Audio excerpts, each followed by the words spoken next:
이 사람들이 늘린 것은 국가 부채, 단 5년 만에 엄청나게 후진을 했는데.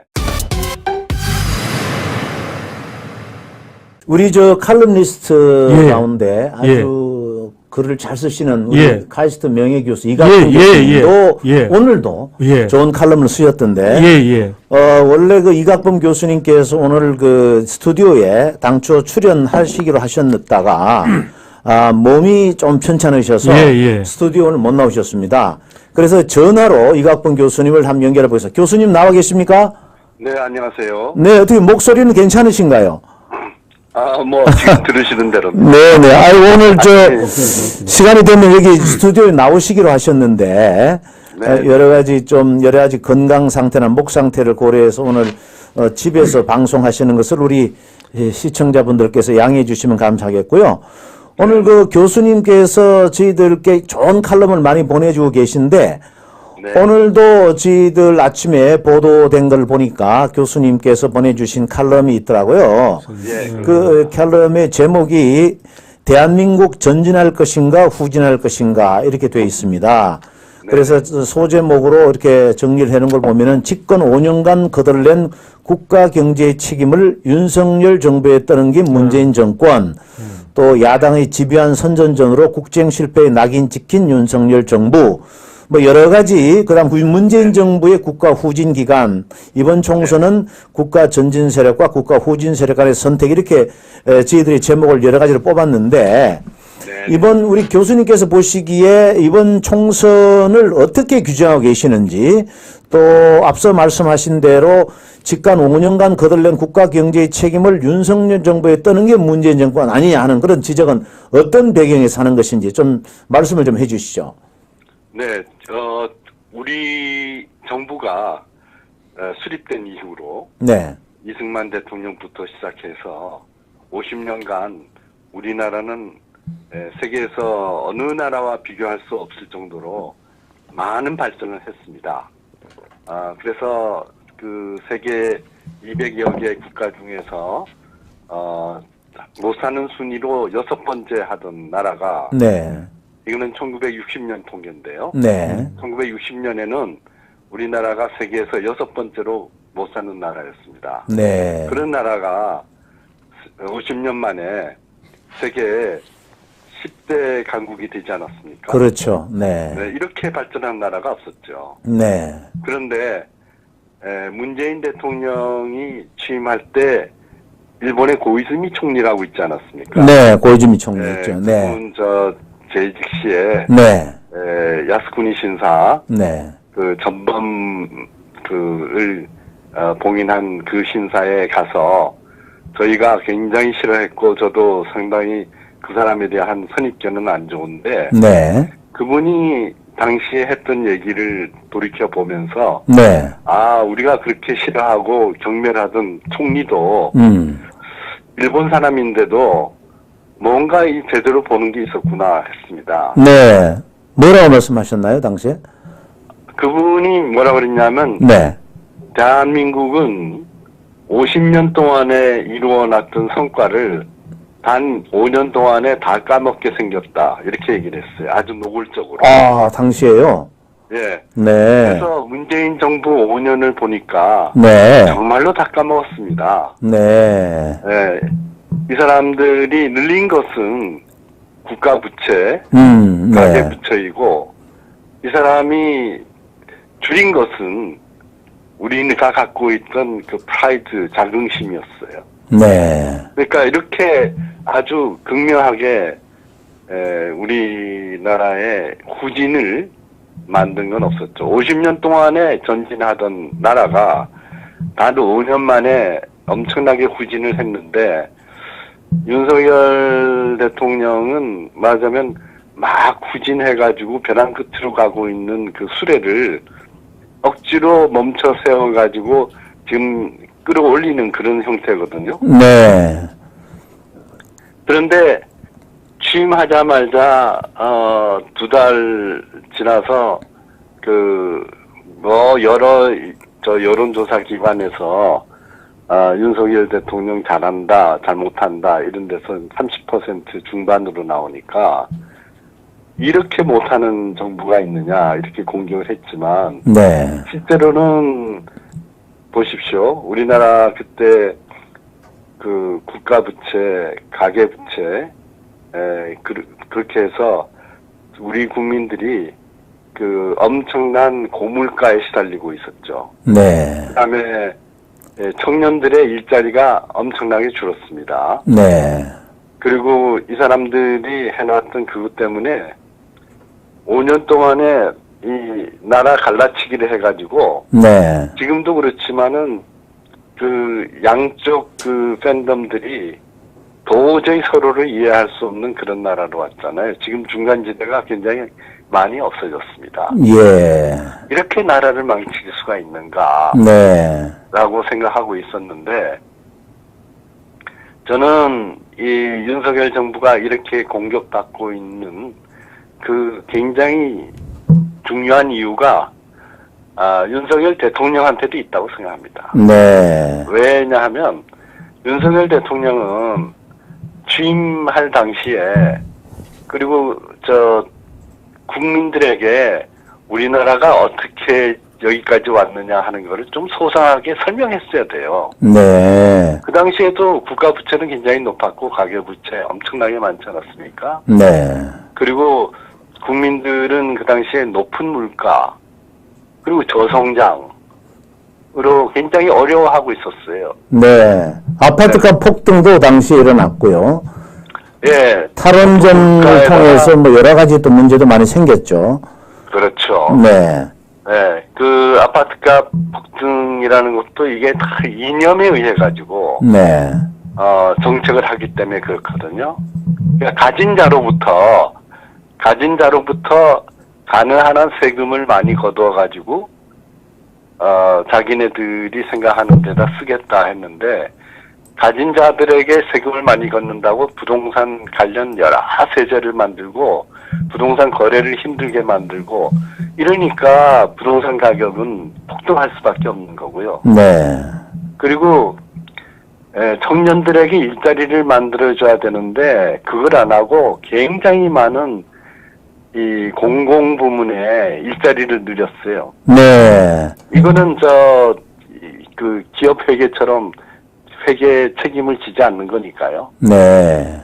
그러니까 공공부문에서 이렇게 많은 일자리를 만들면서 결국은 사기업 부문에서 이 일자리가 굉장히 많이 줄어들었습니다. 네, 또 소득주, 예. 소득주도 성장이라는 게 바로 그거죠. 그런 거죠. 네, 네.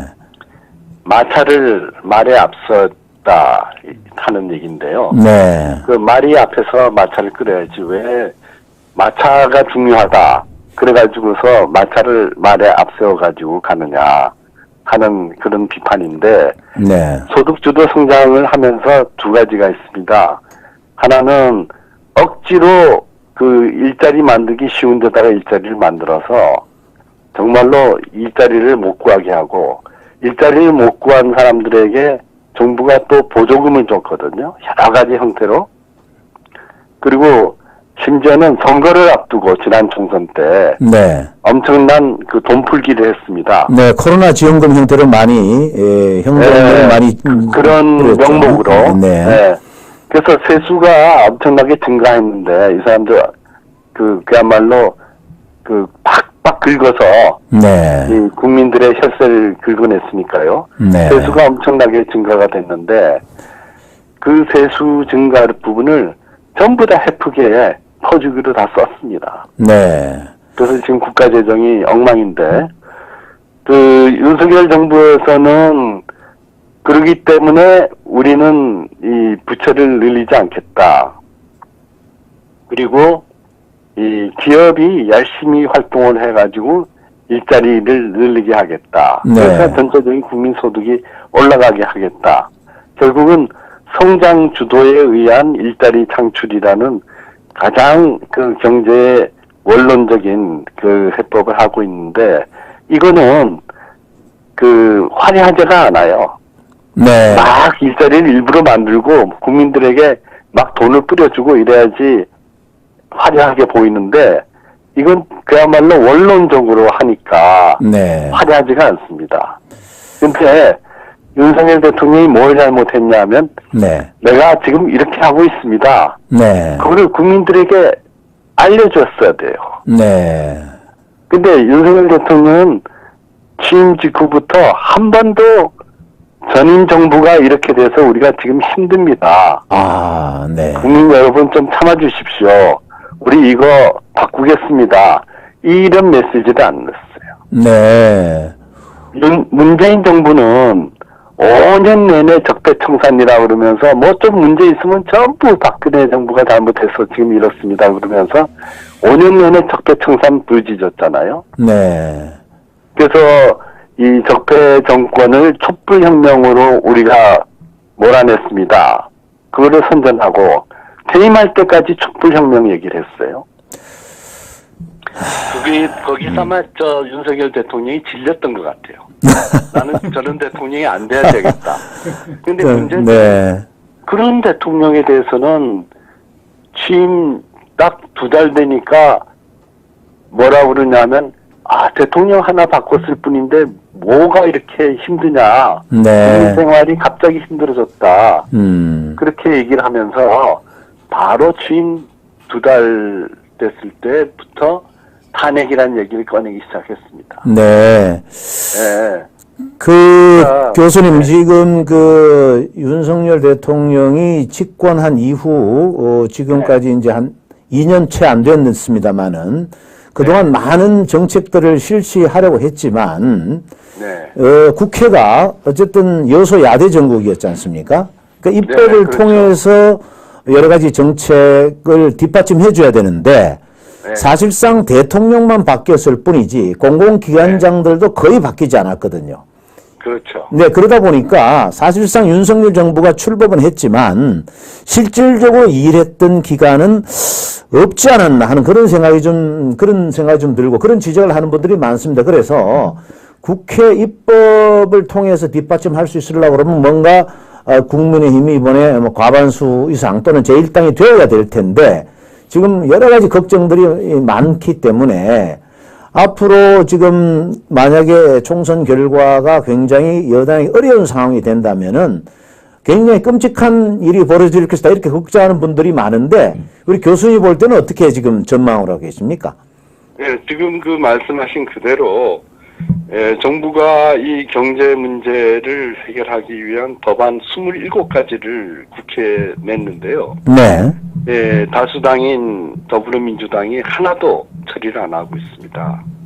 그러니까 국회가 정부가 낸 법안을 처리를 안 해주면 정부는 그 국회에서 해주지 않으면 정부는 혼자서 할 수가 없는 거죠. 혼자서 시행령으로 하게 되면 그거를 뭐 시행령 정부다, 뭐 독단내 정부다, 뭐 윤석열 독재다, 뭐 이런 얘기까지 하지 않습니까? 네. 그러니까 사실은 입법사항으로 보충해주고 뒷받침해주지 않으면 정부는 일할 수 없는 겁니다. 네, 김종인 위원장 같은 경우에 지금은 개혁신당의 선대위원장을 맡고 있습니다만은 이분이 여야를 넘나들면서 선대위원장을 했지 않습니까? 비대위원장도 하시고. 근데 이분이 한 취지, 그 당시에 왜 그렇게 했습니까? 이렇게 물어보니까 자기는 한쪽 정당이 일방적으로 승리하는 것은 이게 민주주의의 발전에 상당한 문제가 있기 때문에 여야 균형을 맞춰야 된다. 이런 관점에서 예를 들어서 보수 쪽이 주도를 너무 일방적으로 승리하게 될 경우에는 진보 쪽으로 가서 도와주고 또 진보 세력이 일방적으로 독재할 것 같으면 보수 세력을 가서 도와주고 이랬다는 거예요. 네네네. 여기 어떻게 보면은 국민들이 갖고 있는 균형성의 어떤 균형적인 그런 것을 맞춰주려고 하는 그런 기본적인 생각이 바탕이 되어 있는 건데 이번에 그렇게 하실 수 있는 어떤 정치 지도자라든지 또 우리 식자층이라든지 또 국민들이 그 정도의 밸런스 감각은 있지 않을까 어떻게 보십니까? 지금 현재 우리나라는 굉장히 왜곡된 여론 지형 속에 있습니다. 네. 물론 아시아투데이 같이 굉장히 합리적이고 객관적으로 보도하는 그런 매체도 있습니다만은 네. 대체로 지금 이 방송 미디어는 국민의힘에 우호적이지 않고요. 네. 그리고 방송 미디어보다도 더한 이른바 소셜 미디어는 거의 진보를 자처하는 네. 저는 이 국가 후진 세력 쪽으로 가 있기 때문에 네. 그 국가 후진 세력에 치우친 그 매스 미디어, 소셜 미디어 네. 이런 거가 여론을 굉장히 힘들게 만들거든요. 네. 그리고 2010년에 제가 한번 조사를 한 적이 있는데요. 네. 제가 정부 산하 기관을 맡고 있을 때, 네. 근데 그때 이 공표는 하지 않았습니다만은 우리나라가 아닌 다른 제3국이나 이런 데서 이 한국 정치에 상당히 깊숙이 개입하고 있고, 어허. 개입하는 중요한 수단이 사이버 네. 공격입니다. 네. 뭐 중국 얘기도 있고 뭐 북한의 어떤 해커들 얘기도 있고 한데. 예, 네. 그렇게 이제 국민들께서 추측하고 계신데요. 네. 뭐라고 딱 얘기할 수는 없습니다만, 네. 이게 특정 국가를 검역하기가 어려워서, 예. 그러나 어쨌든 우리나라에 대해서 굉장히 많은 이 여론적인 영향을 끼치는 나라들이 있는데요. 네. 지금 옛날에는 그 민심이 천심이라고 하지 않았습니까? 네. 이거는 오랫동안의 경험을 통해서 백성들이 갖고 있는 그 마음이 어떻게 엮어지느냐, 이것에 의해서 이제 그 왕도 바뀌고 뭐 이렇게 했는데, 네. 지금은 이 민심이 너무 빨리 네.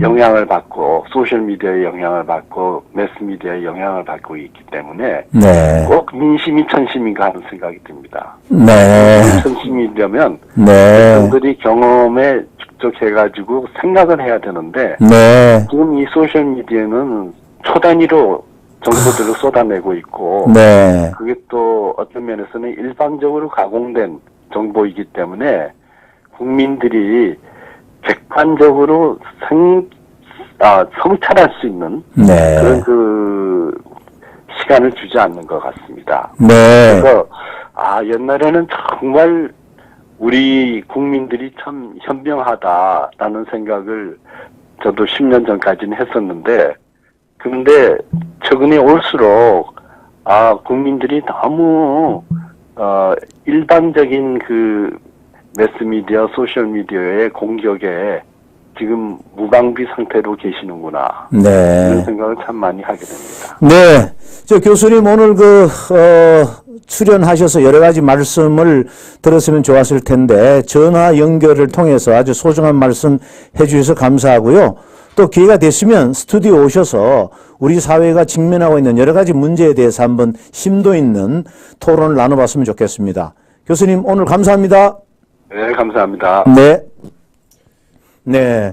지금까지 이각범 카이스트 명예교수님과 함께 여러 가지 말씀 나눠봤습니다. 이각범 교수님은 서울대학교 사회학과 교수를 하셨고요.